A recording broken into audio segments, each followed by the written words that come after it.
In 2001, I was diagnosed with breast cancer. I called a friend of mine who was the educator here at the cancer center at the time, and she got me in to see Dr. Abraham. My first meeting, he came out and met me in the waiting room, and I felt when I left her, my husband and I said, it's going to be okay.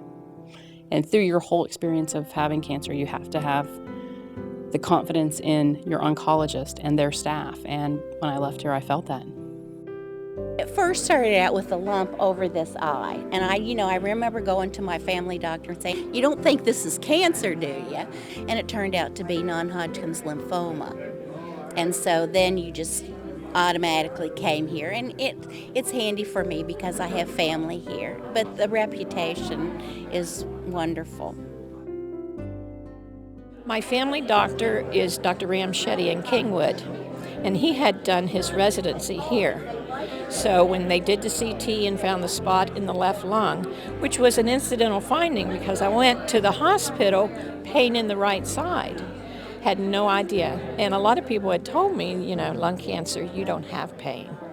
And so he sent me down here. The best thing I could have done, truly, yeah. Dr. Graber, Dr. Rogers, everybody at the center.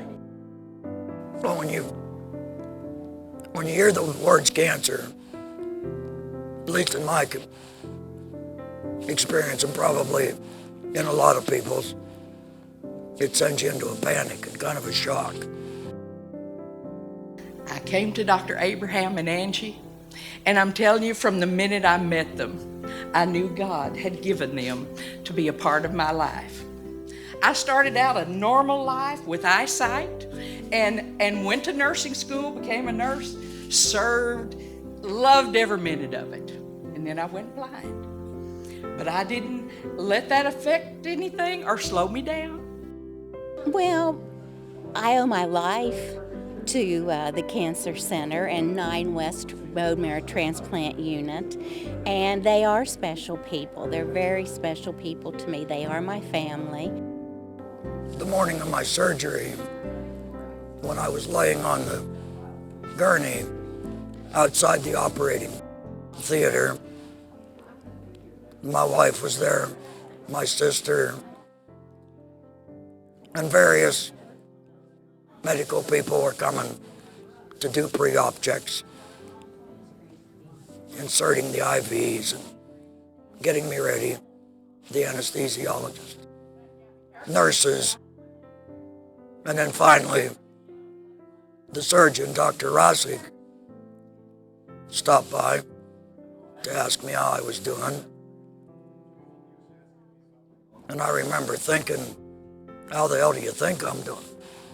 You're ready to slit my throat, take my voice box out, make a hole in the front of my neck,